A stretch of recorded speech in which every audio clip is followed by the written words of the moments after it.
নমস্কার, আমি উজ্জ্বলা মল্লিক। আমার চ্যানেলে সকলকে স্বাগতম। আজকে চলে এসেছি হবিবপুরে তারাপুরে গঙ্গা স্নান করে নিলাম। গঙ্গা স্নান করে পুজো টুজো দিয়ে দেখি একটা কাকা এখানে মাছ ধরছে।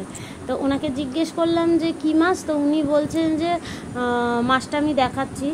উনি বললেন এটা নাকি কি চেলা মাছ। তো যাই হোক, আর আরেকটা মাছ ছিল, সেটার নাম হচ্ছে খরশালা মাছ। তো যাই হোক, এই দুটো মাছ উনি ধরেছিল, ওই জাল দিয়ে ধরেছিলেন। তো আমরা আবার এটা কিনলাম, তো উনি 50 টাকার মতো মাছ দিল। এই যে আমি দেখাচ্ছি এক্ষুনি। আর গঙ্গার পাড়ে যে কি সুন্দর ঠান্ডা, কি ভালো হাওয়া হচ্ছিল, কি বলবো। যে অনেক লোক আছে গঙ্গায় স্নান করছিল, আর আমাদের মাছ কেনা দেখে ওই দাদাটা আবার মাছ কিনছিল। এই যে আমার মাছ কেনা হয়ে গেল। এইটা ছিল আমাদের মাছ টাছ কিনে নিয়ে এসে আমরা একটু চা খেলাম। চা বিস্কুট খেয়ে এবার আমরা বাড়ির দিকে চলে এসেছি। বাড়ি এসে মাছটা কেটে এইবার ভেজে নিয়ে খেয়ে নেওয়ার পালা। বন্ধুরা, যতক্ষণ আমি মাছ কেটে ভাজি, যারা আমার চ্যানেলে প্রথম, অবশ্যই আমার চ্যানেলটি সাবস্ক্রাইব করে নিন, লাইক কমেন্ট শেয়ার দিয়ে সঙ্গে থাকুন। দিয়ে দিয়েছি লবণ, হলুদ আর কাঁচা লঙ্কা।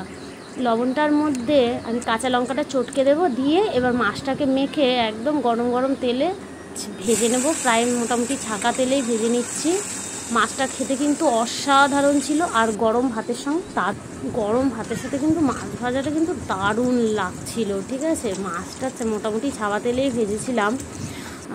এই যে আমার মাছ ভাজা প্রায় কমপ্লিট হয়েই গেল, আর এরপরে আমাদের খেয়ে নেওয়ার পালা। তো বন্ধুরা, আপনারা আমার ভিডিওটা দেখতে থাকুন, আমি ততক্ষণ খেয়ে আসি।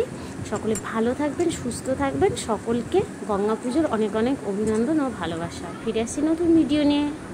ধন্যবাদ।